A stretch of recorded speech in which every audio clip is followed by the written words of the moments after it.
दोस्तों, आज की इस वीडियो में हम एक ऐसी शानदार किताब के बारे में बात करने वाले हैं जो आपकी ज़िंदगी बदल सकती है। The power of subconscious mind. आने वाले कुछ मिनट आपके लिए लाइफ चेंजिंग साबित हो सकते हैं, तो एक आरामदायक जगह पर बैठ जाइए, अपनी आंखें बंद कीजिए और इस बेहतरीन ऑडियो समरी को ध्यान से सुनिए। अगर आप भी ऐसी ही अमेजिंग वीडियोस देखना चाहते हैं, तो हमारे चैनल को अभी सब्सक्राइब कर लीजिए। तो चलिए दोस्तों, बिना समय गंवाए शुरू करते हैं और जानते हैं कि कैसे सबकॉन्शियस माइंड की पावर को सही तरीके से इस्तेमाल करके आप अपनी ज़िंदगी में कमाल कर सकते हैं। भूमिका, आपके अवचेतन मन की अद्भुत शक्ति। जोसेफ मर्फी इस पुस्तक में बताते हैं कि हमारा अवचेतन मन हर इंसान के भीतर मौजूद एक अदृश्य शक्ति है।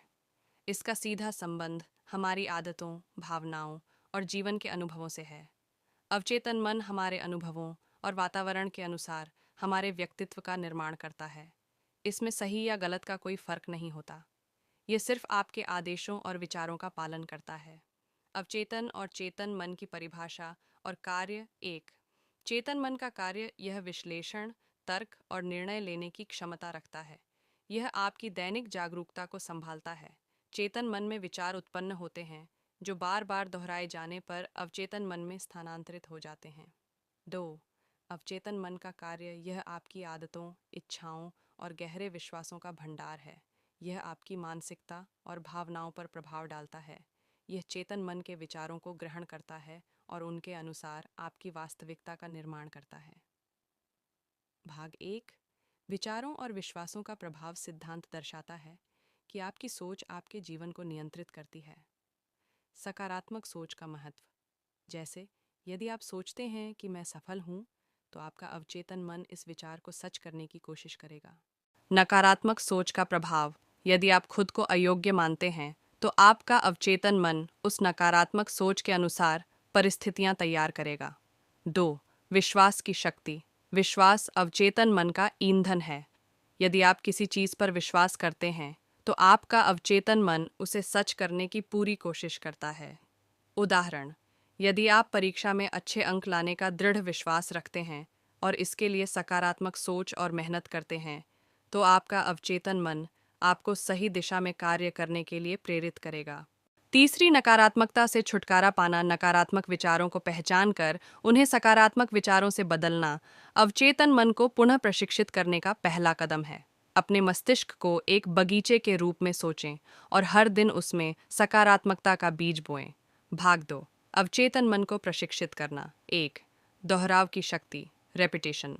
सिद्धांत, बार बार दोहराए गए विचार अवचेतन मन पर गहरा प्रभाव डालते हैं। उदाहरण, यदि आप हर दिन यह वाक्य दोहराएं, मैं हर दिन बेहतर हो रहा हूँ, तो यह वाक्य आपके अवचेतन मन में विश्वास के रूप में जम जाएगा। दो, कल्पना, विजुअलाइजेशन। अपनी इच्छाओं को पहले से पूरा हुआ मानकर उनकी कल्पना करें। प्रक्रिया, शांत वातावरण में बैठकर अपनी सफलता की तस्वीर मन में बनाएं। जैसे, यदि आप एक नई कार खरीदना चाहते हैं, तो उसकी गंध, रंग और ड्राइविंग का अनुभव अपनी कल्पना में जीवंत करें। तीन, सुझाव देना, ऑटो सजेशन। हर दिन सकारात्मक सुझावों का उपयोग करें। उदाहरण, मुझे सफलता मिल रही है, मैं खुश और स्वस्थ हूँ। भाग तीन, स्वास्थ्य पर अवचेतन मन का प्रभाव। एक, शरीर और मन का संबंध। आपका अवचेतन मन आपकी शारीरिक स्वास्थ्य समस्याओं को भी प्रभावित कर सकता है। सिद्धांत, सकारात्मक विचार शरीर में सकारात्मक जैव रासायनिक प्रतिक्रियाएं उत्पन्न करते हैं। दो, बीमारियों से बचाव। मैं स्वस्थ हूँ जैसे विचारों को बार बार दोहराने से शरीर में स्वस्थ ऊर्जा का प्रवाह होता है। उदाहरण, कई लोग तनाव और चिंता से मुक्त होकर अपनी प्रतिरक्षा प्रणाली को मजबूत कर पाते हैं। तीन, चिकित्सा के लिए विश्वास का उपयोग। लेखक ने उदाहरण दिया है कि कैसे प्राचीन काल में लोग केवल प्रार्थना और विश्वास के माध्यम से अपनी बीमारियों से उभरते थे। ये सिद्ध करता है कि मन की शक्ति शरीर की चिकित्सा में भी मदद कर सकती है। भाग चार, सफलता और आत्मविश्वास। एक, लक्ष्य तय करना और ध्यान केंद्रित करना। अपने जीवन में स्पष्ट लक्ष्य बनाएं और उनके प्रति पूरी तरह से समर्पित रहें। प्रक्रिया, अपने अवचेतन मन को आदेश दें, मेरा लक्ष्य इस महीने में 20% अधिक बचत करना है। इसे बार बार दोहराएं। दो, डर और संदेह पर काबू पाना। डर और संदेह को अवचेतन मन से बाहर निकालना बेहद ज़रूरी है। उदाहरण, यदि आप असफलता से डरते हैं तो आपका अवचेतन मन उसे सच करने के लिए परिस्थितियां बनाएगा। 3. आत्मविश्वास बढ़ाना। सुझाव: अपने आप से कहें, मैं हर स्थिति में सक्षम हूँ। इस विश्वास को मजबूत करने के लिए हर दिन छोटे कदम उठाएं। भाग 5. रिश्तों में सुधार। सकारात्मक सोच का महत्व। दूसरों के प्रति सकारात्मक दृष्टिकोण रखें।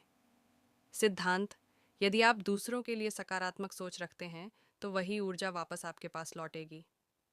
2. क्षमा और करुणा। अपने अवचेतन मन को क्षमा की भावना से भरें। प्रक्रिया: किसी के प्रति नकारात्मक विचारों को छोड़कर उनसे जुड़ी सकारात्मक चीज़ों पर ध्यान दें। 3. आकर्षण का सिद्धांत, लॉ ऑफ अट्रैक्शन। आप जो ऊर्जा अपने मन से उत्सर्जित करते हैं वही आपको लौटती है। उदाहरण: अगर आप प्यार और सद्भाव की भावना रखेंगे तो आपके रिश्ते मजबूत और खुशहाल बनेंगे। भाग 6. धन और समृद्धि आकर्षित करना। 1. धन के प्रति दृष्टिकोण बदलें। धन को बुराई की जड़ मानने के बजाय इसे एक साधन के रूप में देखें।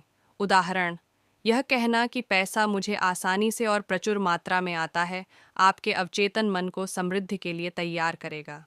2. आर्थिक लक्ष्य बनाना। अपने आर्थिक लक्ष्यों को स्पष्ट रूप से परिभाषित करें। प्रक्रिया: मुझे अगले 3 महीनों में 50,000 रुपये की अतिरिक्त आय चाहिए।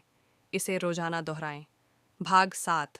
आध्यात्मिकता और अवचेतन मन की शक्ति। 1. ध्यान और प्रार्थना। ध्यान और प्रार्थना के माध्यम से अपने अवचेतन मन को निर्देशित करें। प्रक्रिया: शांत वातावरण में बैठकर सकारात्मक विचारों पर ध्यान केंद्रित करें। 2. ईश्वर और आत्मा का संबंध। लेखक बताते हैं कि अवचेतन मन को प्रशिक्षित करने का एक तरीका यह है कि आप इसे ईश्वर की इच्छा के रूप में मानें। सिद्धांत: प्रार्थना और सकारात्मक सोच के माध्यम से आप अपने लक्ष्यों को तेजी से प्राप्त कर सकते हैं। निष्कर्ष: सफलता का मार्ग, the power of your subconscious mind.